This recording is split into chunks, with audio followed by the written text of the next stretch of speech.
Hi guys, welcome to our channel. We are at Home Depot and I can't wait to show you new items for home and DIY. So let's check it out together. Home improvement. With love. You know, big box home improvement stores can be a little intimidating. So today I'll walk you through items we can buy for a DIY project like this, and we'll see what other goodies we can find. Tape measures are a DIYer's must-have. They come in different lengths like 14, 25, or even 30 feet. I like the ones that are double-sided with a metric and inch scale. They're the perfect tool to help you determine the square footage of a space.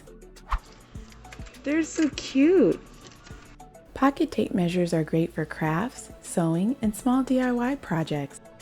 My kids could use these instead of their dads since they like to measure items in our garage.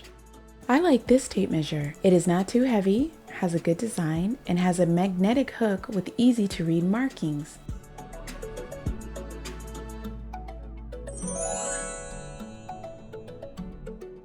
Alright, we're off to the next item. We're here in Rugs and Flooring to check out the selection of peel and stick vinyl tiles. Here is the faux marble style we used to create an accent wall. There are many styles to choose from and even more online. I'm going to show you some of the sizes and share some pros and cons of peel and stick. I love these 12 by 24 inch rectangular tiles. To me, they have the best look of all the vinyl tiles. These are actually groutable and give a really nice look. So some of the pros of these vinyl tiles are that they're durable, water and stain resistant, affordable, and easy to install. These 12 by 12 square tiles fit together with no grout. Vinyl flooring is mostly used in kitchens, bathrooms, and any other areas you want to keep a clean and static-free environment. Another style is the 6 by 36 inch plank. This vinyl mimics a wood grain look. Each box will let you know how many planks you have and the square footage it will cover. The cons of vinyl flooring is that their color can fade with direct sun exposure and they can be damaged by extreme temperatures. We can also find a popular peel and stick tile for backsplashes. Using smart tiles is a super easy way to brighten up your kitchen. I have used them in a DIY project and was so happy with the transformation. They have styles to look like grouted ceramic tile. Have you ever used peel and stick tile? If so, let me know in the comments which room you put them in. Now we're going to find a very useful tool for creating 90-degree angles and straight edges. The L square ruler is sometimes called a carpenter square, framing square, or right angle ruler. I like to get one that is long enough for the tile sizes that I use. It helps me to cut them in straight lines.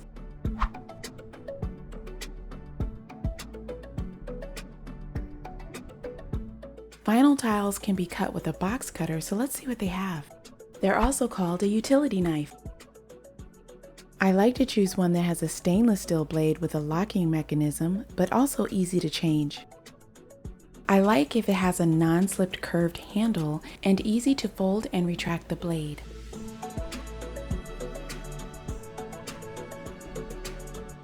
This one has nice features for a comparable price.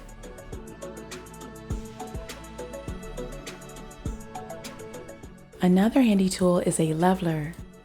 This helps you to determine if something is level horizontally or vertically. The bubble inside should be centered when your surface is level. We've used this tool to level our peel and stick tiles on a wall. We wanted our tile pattern to be centered even if the ceiling and walls were slightly off. You can use a leveler to hang pictures or hang kitchen cabinets in your home. Let's take a peek in the lighting section. Ooh, look at this, a flame effect light bulb. I've never seen anything like this before. They show it used in outdoor fixtures. Look at these LED colored lights. Orange and purple? You can really set a festive mood with these.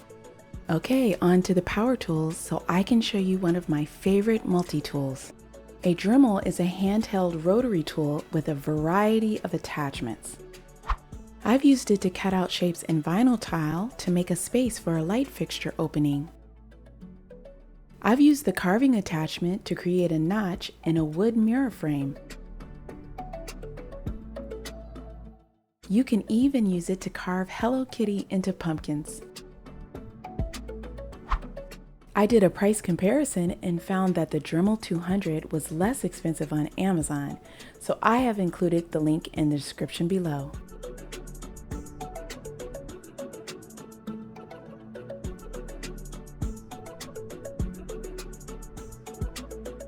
Ooh, I need to put this all-purpose accessory kit on my gift list this year.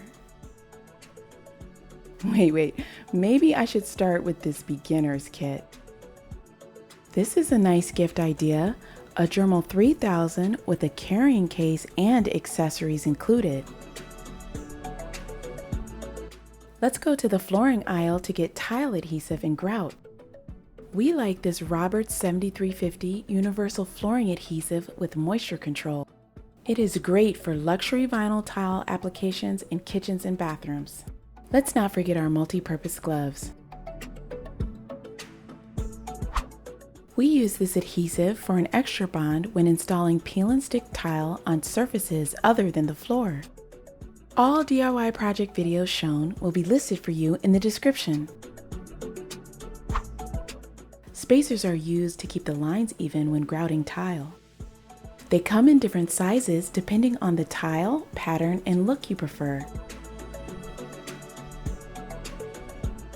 I checked online for spacers I used before.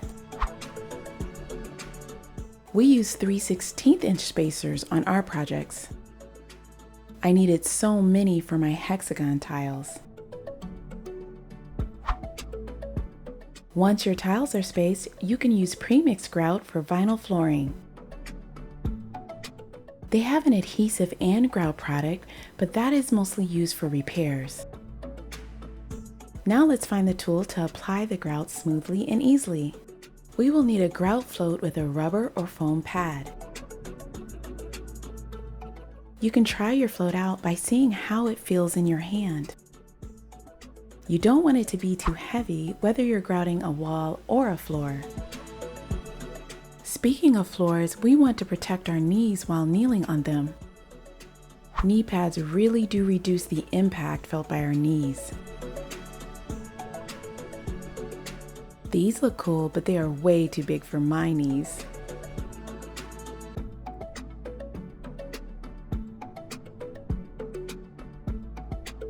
This design fits a little better and can be used for gardening and cleaning as well.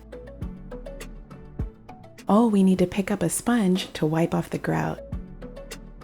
And let's go to the cleaning aisle to find a bucket. This one says roughneck and virtually unbreakable. You definitely need a durable bucket with DIY projects. Now let's check out the seasonal items. This price is nice for 18-ounce candles, and they smell yummy. So what do you guys think? Spiced pumpkin patch or caramel apple? I think I'm gonna go with the spiced pumpkin patch. Hey guys, if you like shop with me videos like this one, please let me know in the comments below. And remember, you can DIY too. See you in the next video. DIY Power Couple YouTube channel is your source to help you unleash your inner DIY power.